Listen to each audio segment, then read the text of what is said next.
मैं ज्योतिर्विद डॉक्टर गजेंद्राचार्य, प्रकाशक विशाल ज्योतिष कार्यालय 20-33/3 बोधगया मठ बैजनाथा कामाख्या वाराणसी से यूट्यूब चैनल के माध्यम से आज अपने सभी सब्सक्राइबर लोग के लिए तथा संपूर्ण देशवासियों को ज्योतिष से ज्ञानार्थ हेतु अपनी 25 रचनाओं में यह स्वर्णिम रचना बृहद ज्योतिष रहस्य है, जो कि 5151 पृष्ठों में शुद्ध हिंदी भाषा में 5 खंडों में विभक्त है।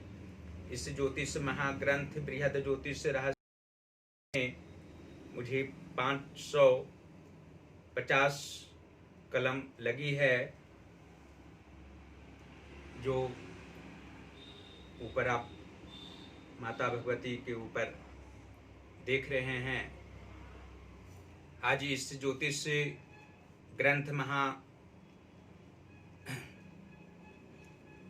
के अंतर्गत जन्म कुंडली के पंचम भाव में सूर्य एवं बुध ग्रह को बैठने का फल स्पष्ट शब्दों में दर्शाने जा रहा हूं।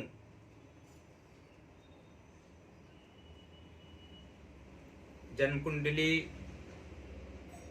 का पंचम भाव में सूर्य एवं बुध का मेल से संतान पर उत्तम असर पड़ता है। जातक की संतान महत्वाकांक्षी, उच्च संस्कार वाला तथा विद्वान वे सब होकर रहते हैं। संतान में पुत्र की संख्या अधिक होती है, अथवा जातक को मात्र एक संतान होती है। यहाँ किसी अन्य नीच ग्रह स्वामी बन बैठते हैं तो भी जातक को कष्ट अधिक नहीं हो सकता। शारीरिक कष्ट की प्रबलता मात्र रहती है और मानसिक कष्ट कदापि नहीं हो सकता। आर्थिक तंगी इस जातक को आयु पर्यंत नहीं रहती है। संतान सुख, यश प्रतिष्ठा में वृद्धि तथा उत्तम जीवन व्यतीत करने के लिए जातक को दुर्गा सप्तशती के पंचम अध्याय का पाठ करना चाहिए। साथ ही चंदन की माला से उसी अध्याय के किसी एक मंत्र का जप कम से कम 3 माला अवश्य ही करनी चाहिए। इससे जातक का जीवन सुधरकर परलोकगामी हो सकता है। जीवनोपर्यंत कभी कभी अधम काम परिस्थितिवश एवं क्रोध से गलत काम हो जाता है। उपरोक्त उपाय जातक हेतु मंगलमय जीवन का परिचायक है और खराब समय से उत्तम समय हो जाना इस पाठ व जप से अनिवार्य है। और यह भी स्पष्ट शब्दों में हम आप लोग को दर्शा रहे हैं कि जन्म कुंडली के भाग्य व धर्म भाव के स्वामी मंगल ग्रह हों तथा धन भाव के स्वामी बुध ग्रह हों तो पंचम भाव स्थित सूर्य एवं बुध के प्रभाव से जातक को 28वें वर्ष के उपरांत मुख्य रूप से भाग्योदय होता है और जीवन की मध्यावस्था के उपरांत भी जातक का भाग्य किसी भी रूप में गिरता नहीं है। अंतिम अवस्था में अन्य पारिवारिक सुख, सभी प्रकार के सांसारिक सुख प्राप्त होते हैं। आत्मिक खुशी पुत्रजनों के द्वारा अवश्य होती है और धन का अभाव किसी भी रूप में नहीं रहना तथा धर्म के प्रति धन का व्यय होना इनके द्वारा स्पष्ट है।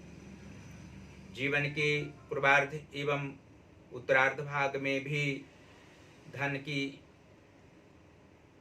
अधिकता रहा करती है। इनके विचारों में उत्कृष्ट भावना और अन्य प्रकार के गुणों से युक्त ये जातक रहा करते हैं।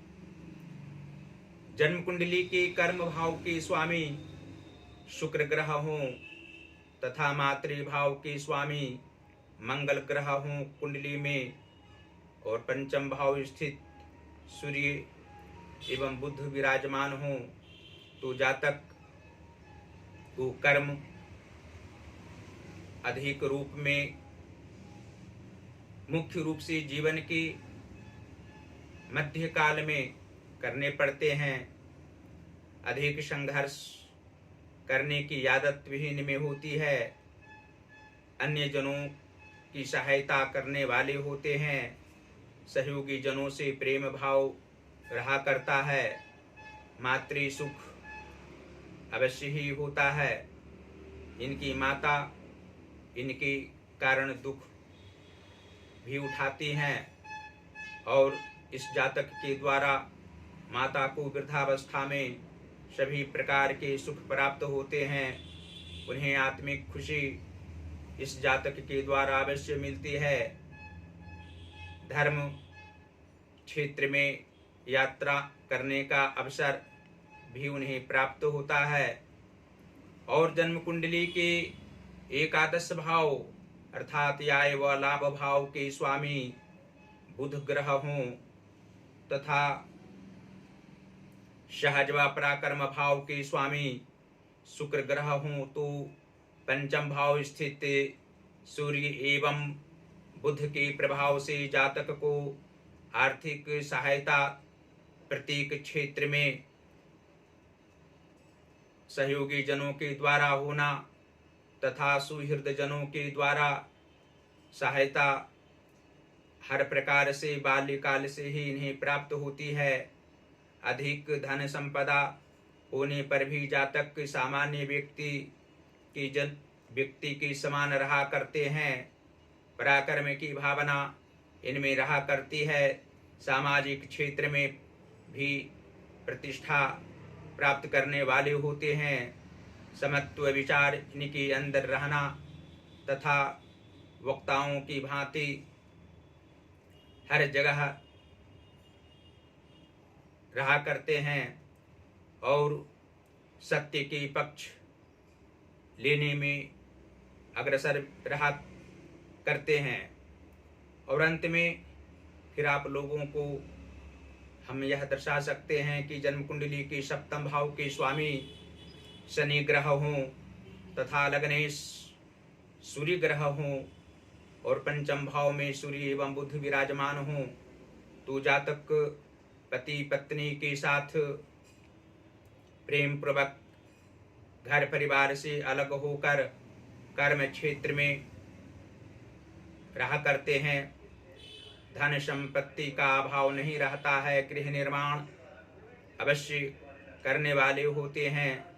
एक से अधिक मकान का निर्माण भी करना ज्योतिषीय दृष्टिकोण से स्पष्ट है तथा पति पत्नी की आयु लंबी अवश्य ही होती है, जिसमें जातक को आत्मिक सुख पारिवारिक क्षेत्र हो या सामाजिक क्षेत्र, हर अवस्थाओं में आत्मिक सुख प्राप्त होते हैं।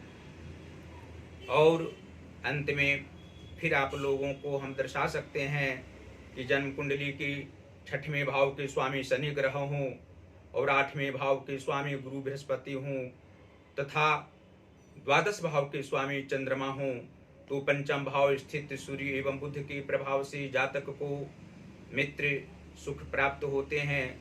मित्र इनके बहुत कम होते हैं, लेकिन अधिक प्रतिभा संपन्न मित्र होना तथा परोपकारी विचारों का मित्र होना भी स्वाभाविक है। और जीवन की अंतिम अवस्था तक सहयोग इनके करने वाले होते हैं। मित्रजनों से धन की हानि नहीं होती है, धन का अपव्यय भी नहीं होता है। धन के लिए जातक ज़्यादा परेशान किसी भी काल में नहीं रहा करते हैं। और जन्म कुंडली के नीच भावों में यदि शुभ ग्रह विराजमान हो तथा उच्च भावों में पाप ग्रह बैठे हों, तो आत्मिक सुख जातक को अवश्य ही प्राप्त होता है। धन संपदाओं की प्राप्ति होने से इनको मानसिक तथा सभी प्रकार के सुख प्राप्त होते हैं।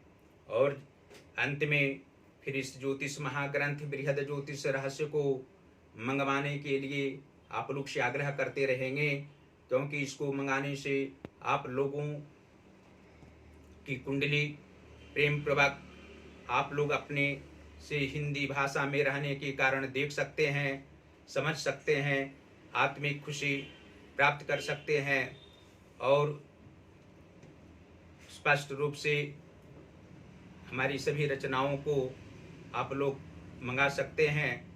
इसके लिए सीधा संपर्क कर सकते हैं।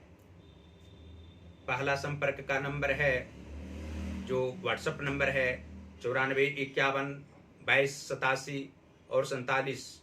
दूसरा नंबर है जो जियो का नंबर है, और हमारा पेटीएम नंबर भी है 88407617 और 92। और हमारी सभी रचनाओं को आप लोग गूगल पर भी देख सकते हैं। गूगल पर हमारा वेबसाइट नंबर है प्रकाशक विशाल ज्योतिष कार्यालय, उसको आप सर्च करेंगे तो हमारी सभी रचनाओं को पाएंगे। और फेसबुक पर भी हमारी वीडियो को देख सकते हैं। हमारी वीडियो को आप लोग अवश्य ही लाइक करें, और जो ज्योतिष महाज्ञान हमारा चैनल है उसको सब्सक्राइब करें, घंटे का बटन अवश्य दबाएं तथा हमारी वीडियो को शेयर भी करते रहें। भगवान श्री काशी विश्वनाथ जी आप लोगों को सदैव स्वस्थ रखें, प्रसन्न रखें, परिवार गण के साथ आनंदित होकर रहें, यही हमारी कामना सदैव रहती है। धन्यवाद।